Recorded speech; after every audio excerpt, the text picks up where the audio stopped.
Welcome to Sudhir edutech YouTube channel. నేను మీ సుధీర్ సార్ని.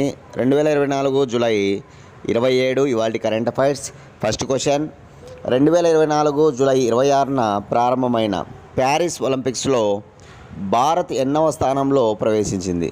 చాలా ఇంపార్టెంట్ క్వశ్చన్ అన్నమాట. ఓకేనా? ఎందుకంటే ఈరోజు మనం చెప్పుకోవాలంటే కనుక ఒలింపిక్స్ మనకి చాలా మెయిన్ అన్నమాట. ఖచ్చితంగా ఒలింపిక్స్ నుంచి బిట్టు లేకుండా ఏ ఎగ్జామ్స్కైనా రేపు రానున్న రోజుల్లో ఉండదు. కాబట్టి ఒలింపిక్స్ గురించి మనం సమాచారాన్ని ఎక్కువగా సేకరించుకోవాలి. ఓకేనా? సరే, ఒలింపిక్స్ అనేటువంటివి మనకి మొట్టమొదటిసారిగా 1896లో గ్రీస్ రాజధాని ఏథెన్స్లో ప్రారంభించబడ్డాయి అన్నమాట. మొట్టమొదటి ఒలింపిక్ క్రీడలు 1896లో జరిగాయి. గ్రీస్ రాజధాని ఏథెన్స్లో జరిగాయి. రెండవ ఒలింపిక్ క్రీడలు ఫ్రాన్స్లోని ప్యారిస్లో జరిగాయి అన్నమాట. ఫ్రాన్స్లోని ప్యారిస్లో. అలా ఇప్పుడు జరుగుతున్నటువంటి ఒలింపిక్ క్రీడలు 33వ ఒలింపిక్ క్రీడలు అనమాట. ఫ్రాన్స్లోని ప్యారిస్లో జరుగుతున్నాయి. ఓకే, ఫ్రాన్స్లోని ప్యారిస్లో జరగడం ఇది మూడవసారి అనమాట. ఓకే, 1900లో ఫస్ట్ టైం, 1924లో సెకండ్ టైం, 1924లో సెకండ్ టైం, 2024లో ఇప్పుడు అనమాట థర్డ్ టైం అనమాట. లండన్ కూడా 3 సార్లు. లండన్ తర్వాత 3 సార్లు ఆతిథ్యం ఇచ్చిన నగరం ఏదైనా ఉందంటే అది ప్యారిసే, గుర్తుపెట్టుకోవాలి. లండన్ తర్వాత ప్యారిస్ 3 సార్లు ఆతిథ్యం ఇచ్చిందనమాట. ఓకేనా? జూలై 26న ప్రారంభించబడ్డాయన్నమాట ఈ సంవత్సరం. మొట్టమొదటి రోజున మనం చూస్తే కనుక అంగరంగ వైభవంగా వేడుకలు నిర్వహిస్తారనమాట. కాకపోతే ఈసారి ప్రత్యేకత ఏంటంటే కనుక ఎప్పుడైనా సరే స్టేడియంలో వేడుకలు జరుగుతాయి. కానీ ఆ మైదానం ఉంటుంది కదా స్టేడియం, ఆ స్టేడియంలో వేడుకలు జరిగేటన్నమాట. కానీ ఈసారి ప్రత్యేకంగా స్టేడియం బయట వేడుకలు నిర్వహిస్తూ ఉన్నారన్నమాట. అది ఏ నది ఒడ్డున జరుగుతున్నాయంటే సీన్ నది ఒడ్డున. ప్యారిస్ నగరం సీన్ నది ఒడ్డున ఉంటుందన్నమాట. ఈ సీన్ నది ఒడ్డున ఈ వేడుకలు అనేటువంటి నిర్వహించారనమాట. 205 దేశాలు పాల్గొన్నాయి. 205 దేశాలు పాల్గొన్నాయి అనమాట. 32 క్రీడల్లో ఆడుతూ ఉన్నారు ఈసారి. 32 క్రీడల్లో ఈ పోటీలు అనేటువంటివి జరుగుతూ ఉన్నాయన్నమాట. మొత్తంగా చూస్తే కనుక గుర్తుపెట్టుకోవాలి. 19,000 ఓకేనా, మొత్తం 10,500 మంది ఆడుతూ ఉన్నారన్నమాట అథ్లెట్లు. మన దేశం నుంచి 592 మంది ఓకేనా వెళ్తూ ఉన్నారు. మన దేశం నుంచి కాదు, అమెరికా నుంచి ఎక్కువగా వెళ్తూ ఉన్నారన్నమాట 592 మంది. కానీ ఈసారి ఎక్కువగా ఎవరు పాల్గొంటూ ఉన్నారు అథ్లెట్లు ఏ దేశం నుంచి అంటే కనుక అమెరికా నుంచి అని గుర్తుపెట్టుకోవాలి. 592 మంది అనమాట. ఓకేనా? 10,500 మందిలో 592 మంది ఓకేనా అమెరికా నుంచి అనమాట. ఆ విషయాన్ని మైండ్లో పెట్టుకోవాలి. భారతదేశం నుంచి ఎంతమంది అథ్లెట్లు ఆడుతూ ఉన్నారు? కామెంట్ బాక్స్లో మీ సమాధానాన్ని తెలియజేయండి. నిన్నటి క్లాస్లో నేను చెప్పా భారతదేశం నుంచి ఎంతమంది అని. కామెంట్ బాక్స్లో మీ సమాధానాన్ని తెలియజేయండి అందరూ కూడా. ఇక తెలుగు రాష్ట్రాల నుంచి 8 మంది అథ్లెట్లు ఓకేనా పార్టిసిపేట్ చేస్తూ ఉన్నారు అన్నమాట తెలుగు రాష్ట్రాల నుంచి. పురుషుల తరపున మన దేశం నుంచి ఫ్లాగ్ బ్యారర్ ఎవరంటే శరత్ కమల్. మహిళల తరపున ఫ్లాగ్ బ్యారర్ ఎవరంటే పివి సింధు అనమాట. పివి సింధు. కదా ఈసారి బయట జరుగుతున్నాయి అంటున్నా కదా, ఆ నది దగ్గర ఆ నదిలో ప్యారెడ్ నిర్వహించారనమాట. ఈ ప్యారెడ్ నిర్వహించిన తర్వాత మొట్టమొదటిసారిగా ఏ దేశం ప్రవేశించింది ఈ ప్యారెడ్లో అంటే కనుక గ్రీస్ దేశం. ఎందుకు గ్రీస్ దేశం ప్రవేశించిందంటే కనుక మొట్టమొదటి క్రీడలు అక్కడే జరిగాయి కాబట్టి గ్రీస్ ప్రవేశించిందనే విషయాన్ని గుర్తుపెట్టుకోవాలి. ప్యారెడ్లో మొదటగా ప్రవేశించిన దేశం అడుగుతారు, గ్రీసు. మన భారతదేశం ప్రవేశించింది 84వ స్థానంలో.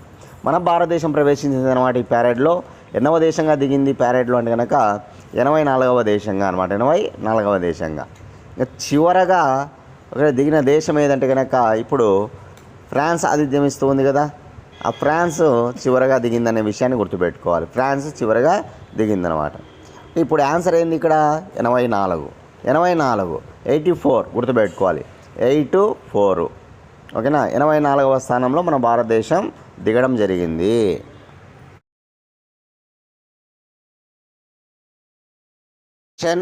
గడిచిన 5 ఏళ్లలో ఏనుగుల దాడులలో ఎంతమంది మృతి చెందారని కేంద్రం వెల్లడించింది? చూడండి, గడిచిన 5 ఏళ్లలో ఏనుగులు దాడులలో మానవులు ఎంతమంది చనిపోయారు అనేది మన కేంద్ర ప్రభుత్వం వెల్లడించిందనమాట. కేంద్ర అటవీ మరియు పర్యావరణ శాఖ వాళ్ళు వెల్లడించిన విషయాలు ఇది. ప్రస్తుత కేంద్ర అటవీ శాఖ మంత్రి ఎవరు? కామెంట్ బాక్స్లో మీ సమాధానాన్ని తెలియజేయండి అందరూ కూడా. ఓకే, చూద్దాం. 2853 మంది మరణించారంట ఓకేనా గత 5 ఏళ్లలో అనమాట. గత 5 సంవత్సరాలలో ఈ ఏనుగుల దాడుల్లో ఎంతమంది చనిపోయారంటే కనుక 2853 మంది చనిపోయారు. అది గుర్తుపెట్టుకోవాలి. ఓకేనా. 2019లో 587 మంది, 2019 587, 2020 471 మంది, 2021 557 మంది, 557 మంది, 2022 610 మంది, 2023 628 మంది, 628 మంది అనమాట. గుర్తుపెట్టుకోవాలి. 2019, 2020, 2021, 2022, 2023 గణాంకాలు అనమాట ఇవి. ఇకపోతే ఎక్కువగా ఏ రాష్ట్రంలో చనిపోయారు ఏనుగుల దాడుల్లో మనుషులు అంటే కనుక ఒరిస్సాలో 624 మంది, 624 మంది. జార్ఖండ్లో 474 మంది, 474 మంది. ఓకేనా. అదేవిధంగా ఓకేనా.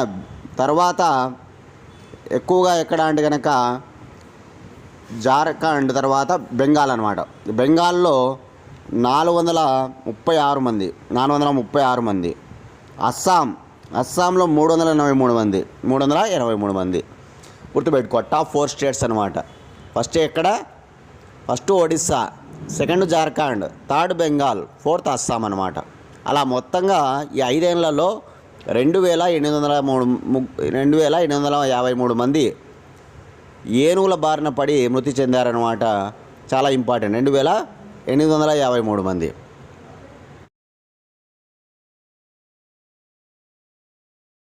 ఎన్నికల్లో విపక్షాల ఉమ్మడి అభ్యర్థిగా ఎవరు ఎన్నికయ్యారు? చూడండి, వెనజులా దేశ అధ్యక్ష ఎన్నికలు జరుగుతూ ఉన్నాయన్నమాట. ఈ వెనజులా దేశ అధ్యక్షుల ఎన్నికల్లో ఒక పక్క పార్టీ, ఇప్పుడు ఆల్రెడీ అధికారంలో ఉన్న పార్టీ తరపున నికోలస్ మదురో ఎన్నికల బరిలో ఉన్నాడనమాట. ఆయన ప్రత్యర్థిగా ఎవరున్నారంటే కనుక గోంజాలేజ్. ఇక్కడ ఇమేజ్లో చూడొచ్చు గోంజాలేజ్ను మనం. దాదాపు 25 ఏళ్ల నుంచి ఓకేనా అక్కడ ప్రజాస్వామ్య కూటమి అధికారంలో ఉందన్నమాట. ఓకేనా. ఇక్కడ యాక్చువల్గా వెనజులా అనగానే మనందరికీ తెలుసు ఓకేనా ఎక్కువ చమురు నిక్షేపాలు ఉన్నటువంటి లాటిన్ అమెరికా దేశం అనమాట. ఓకే. చమురు నిక్షేపాలు అత్యధికంగా లాటిన్ అమెరికా దేశం అయినప్పటికీ, అంటే చమురు నిక్షేపాలు అత్యంత గొప్పగా ఉన్నప్పటికీ ఇది చాలా పేదరిక దేశంగా ఉంటుందన్నమాట. కారణం ఏంటంటే కనుక ఇప్పుడు ఉన్నటువంటి ప్రభుత్వం గత 25 ఏళ్ళుగా అక్కడ నియంతృత్వ పాలన సాగిస్తూ ఉందన్నమాట. అదే పేదరికానికి కారణమని చెప్తూ ఉన్నారన్నమాట చరిత్రకారులు. కాబట్టి గుర్తుపెట్టుకోవాలి. ఇప్పుడు ఎన్నికలు జరుగుతున్న ఏ దేశం అంటే వెనజులా దేశంలో ఎవరెవరు పోటీలో ఉన్నారంటే కనుక ఓకేనా అధికార పార్టీ నుంచి నికోలస్ మదురో, ఆల్రెడీ వెనజులా అధ్యక్షుడిగా ఆయన ఇప్పుడు వరకు కొనసాగాడు అనమాట, నికోలస్ మదురో. అదేవిధంగా ప్రత్యర్థి ఎవరంటే కనుక గోంజాలేజ్. ఇమేజ్లో చూడొచ్చు గోంజాలేజ్ను. ఓకేనా. చాలామంది ఇక్కడ ఏం భావిస్తున్నారంటే కనుక నికోలస్ మదురో ఈసారి కంపల్సరీగా ఓడిపోతాడని, ఈ గోంజాలేజ్ విజయం సాధిస్తాడని భావిస్తూ ఉన్నారన్నమాట. కారణం ఏంటంటే కనుక ఈ గోంజాలేజ్కు ఒక వీర మహిళ సపోర్ట్గా ఉంది, మచాడో. ఓకే. ఎక్కడికి పోయినా కూడా ఓకే మీటింగ్లలో మచాడో ప్రసంగాలు అత్యంత అద్భుతంగా ప్రజలను ఆకట్టుకుంటున్నాయన్నమాట. నికోలస్ మదురో మాట్లాడేటప్పుడు కూడా ఈ మచాడోకు వ్యతిరేకంగా మాట్లాడుతూ ఉన్నాడు అనమాట. కాబట్టి మచాడో ప్రోత్సాహంతో ఇప్పుడు ఓకేనా ఎవరు గెలవబోతూ ఉన్నారనేది చెప్తూ ఉన్నారంటే గోంజాలేజ్ అనమాట. చూద్దాం, ఎన్నికలు ఆదివారం నిర్వహిస్తారు. ఓకేనా. రిజల్ట్ వచ్చిన తర్వాత అక్కడ ఎవరు ప్రెసిడెంట్ అయ్యారనే విషయాన్ని తర్వాత తెలుసుకుందాం. వెనజులా రాజధాని కారాకస్ అనమాట. వెనజులా భాష స్పానిష్ అనమాట. వెనజులా దేశ కరెన్సీ బొలివర్ అనమాట. వెనజులా ప్రెసిడెంట్ క్వశ్చన్ మార్క్ పెట్టుకోండి. ఒక 1-2-3 డేస్లో మనం ప్రెసిడెంట్ పేరు మనకి వినిపిస్తుంది కాబట్టి అప్పుడు చెప్పుకుందాం. ఓకేనా.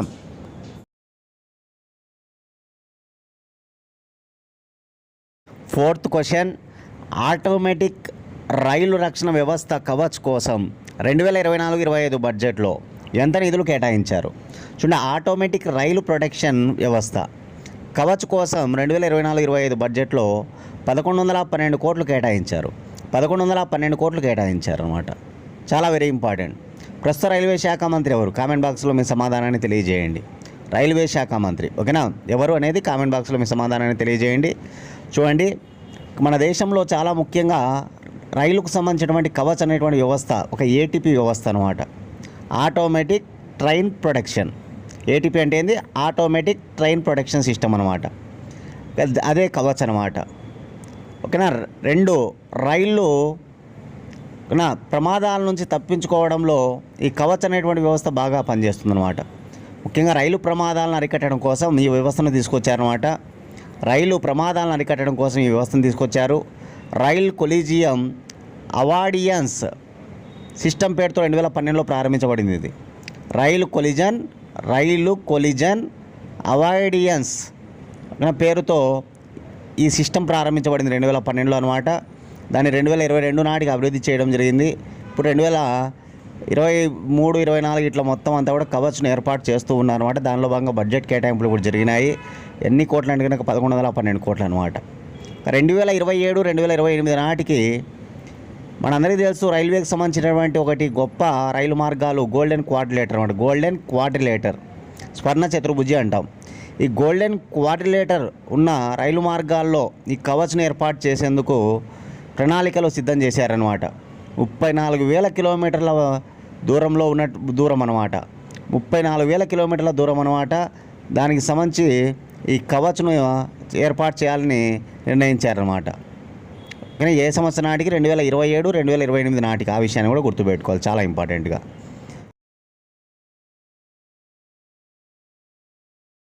Question number 5. రాష్ట్రపతి భవన్ కానుకల వేలంను ఈ క్రింది ఏ పోర్టల్ ద్వారా వేయడం జరిగినది? సో రాష్ట్రపతి భవన్ కానుకల వేలంను ఏ పోర్టల్ ద్వారా వేలం వేస్తున్నారంటే కనుక ఈ ఉపహార్ నోట్ చేసుకోవాలి. ఓకేనా. ఇక్కడ రాష్ట్రపతులకు కానుకలు వస్తాయి కదా. ఇప్పుడున్న రాష్ట్రపతి ద్రౌపది ముర్ము, గతంలో ఎంతోమంది రాష్ట్రపతులు మనకు పనిచేశారన్నమాట.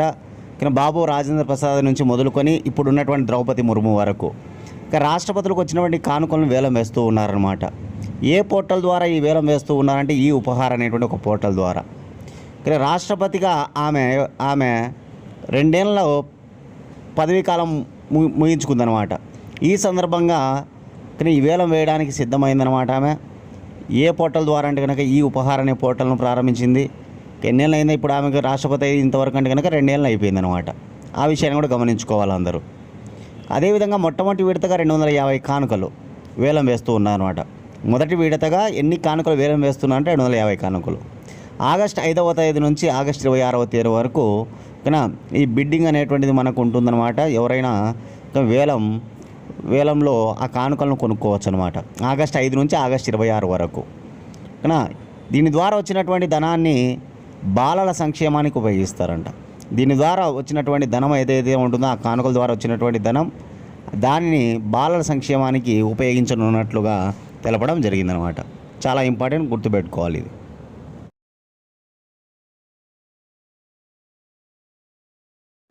మన ఛానల్ నుంచి 1 ఇయర్ కరెంట్ అఫైర్స్ రెడీగా ఉన్నాయి. కావాలనుకున్న వాళ్ళు 8186006848 అనే నెంబర్కి 100 రూపీస్ ఫోన్పే చేసి అదే నెంబర్కి స్క్రీన్షాట్ పెట్టండి.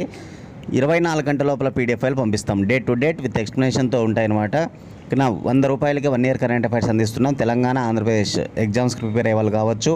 అదేవిధంగా ఓకేనా ముఖ్యంగా సెంట్రల్ గవర్నమెంట్ ఎగ్జామ్స్ ప్రిపేర్ అయ్యే వాళ్ళకి కూడా ఇవి బాగా ఉపయోగపడతాయి. యూజ్ చేసుకోవచ్చు అందరూ. నెక్స్ట్ క్వశ్చన్ చూద్దాం. ప్రముఖ వ్యక్తి సిటీ కురియన్ కన్నుమూయగా ఈయన దేనిలో ప్రసిద్ధి? ప్రముఖ వ్యక్తి సిటీ కురియన్ కన్నుమూయగా ఇతను ఆర్థిక శాస్త్రంలో బాగా ప్రసిద్ధి అనమాట. ఆర్థిక రంగంలో బాగా ప్రసిద్ధి అనమాట. ఓకేనా. ఇతను మద్రాస్ క్రిస్టియన్ కళాశాలలో ఆచార్యునిగా పనిచేశాడనమాట, ప్రొఫెసర్గా పనిచేశాడనమాట. దీనిలో మద్రాస్ క్రిస్టియన్ కళాశాలలో ప్రొఫెసర్గా పనిచేశాడు. 1953లో ఇదే మద్రాస్ క్రిస్టియన్ కళాశాలలో ఆయన ఈ ఆర్థిక శాస్త్రం ఏదైతే ఉందో దానిలో మాస్టర్ డిగ్రీ పొందడం జరిగిందన్నమాట. Master degree. అదేవిధంగా చాలా ముఖ్యంగా ఈయన ఈ ఆర్థిక శాస్త్రంపై ఎన్నో పుస్తకాలు అంటే ఒక 15 పుస్తకాల వరకు ఆయన రాయడం జరిగిందనమాట ఆర్థిక శాస్త్రం పైన. 2000లో ఇండియన్ ఎకనామిక్ అసోసియేషన్కు అధ్యక్షుడిగా కూడా పనిచేశాడంట. ఇండియన్ ఎకనామిక్ అసోసియేషన్కు అధ్యక్షుడిగా కూడా పనిచేశాడు. ఇండియన్ ఎకనామిక్ అసోసియేషన్కు అధ్యక్షుడిగా కూడా 2000లో పనిచేయడం జరిగిందన్నమాట. 2000 సంవత్సరంలో. ఇట్లా ఆర్థిక శాస్త్రంపై ఆయన ఎన్నో గొప్ప విషయాలు ఆయన చేయడం జరిగిందనమాట. అందుకే ఆయన గొప్పగా పేరు ప్రఖ్యాత సంపాదించాడు ఆర్థిక శాస్త్రంలో. ఆయన చెన్నైలో మరణిస్తూ వార్తల్లో ఉన్నాడనమాట. కానీ మరణించిన వ్యక్తులను కూడా అడుగుతూ ఉంటారు దేనిలో ప్రసిద్ధి అని, కాబట్టి నోట్ చేసుకోండి. ఎవరు? సిటీ కురియన్, ఆయన తమిళనాడు రాష్ట్రం అనమాట.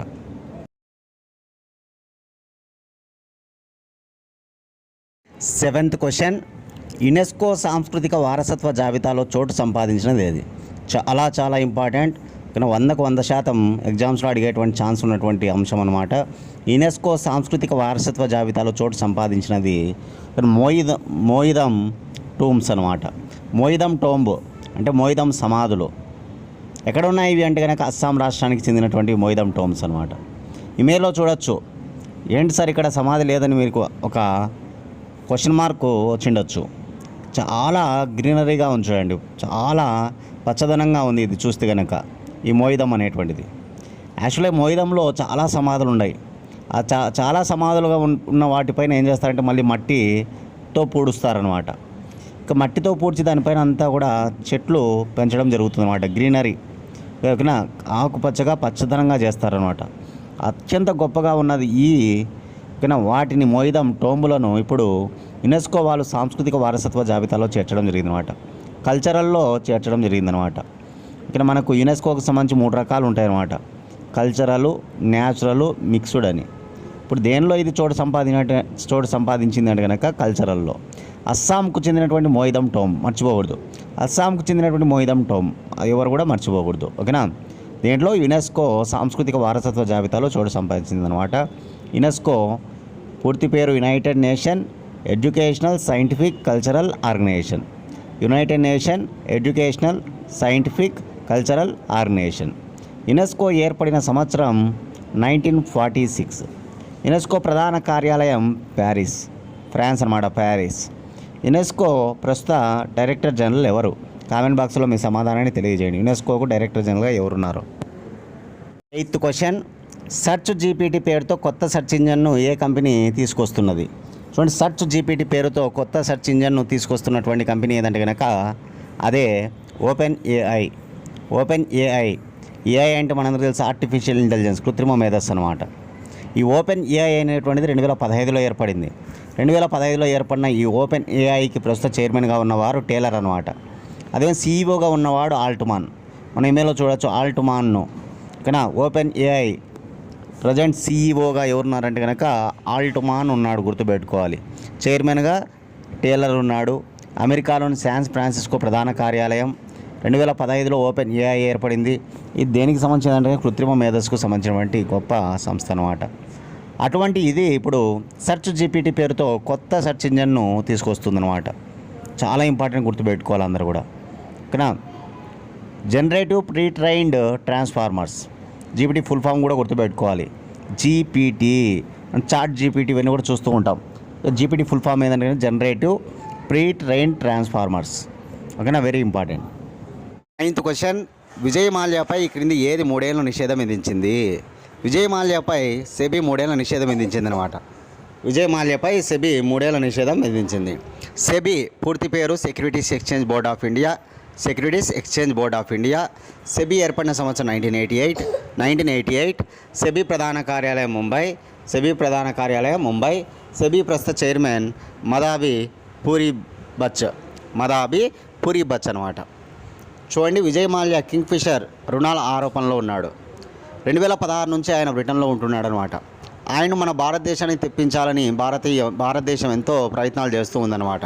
ఓకేనా, అదేవిధంగా ఇప్పుడు ఆయన నమోదిత కంపెనీలు ఏవైనా సరే సెక్యూరిటీ సంబంధించినటువంటి కార్యకలాపాల్లో పాల్గొనకుండా నిషేధం విధించిందనమాట. ఎన్నేళ్ళు ఆయన పైన నిషేధం అంటే 3 ఏళ్ల పాటు నిషేధం విధించింది సెబీ, గుర్తుపెట్టుకోవాలి. ఎవరిపైన? విజయ్ మాల్యా పైన అనమాట. ఓకేనా, చాలా ఇంపార్టెంట్.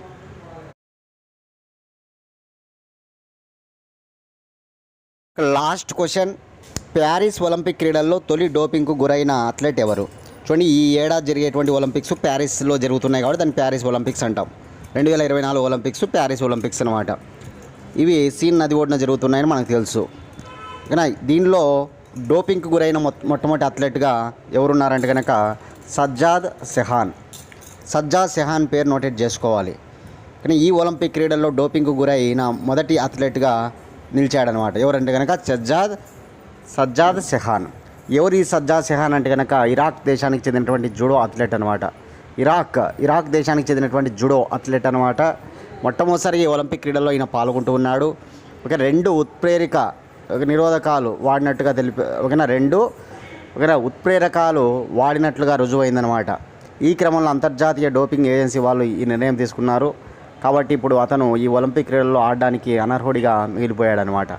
ఎవరంటే కనుక సజ్జాద్ సెహాన్. ఏ దేశం? ఇరాక్ దేశం. ఏ క్రీడ అంటే కనుక జూడో అని గుర్తుపెట్టుకుంటే సరిపోతుంది.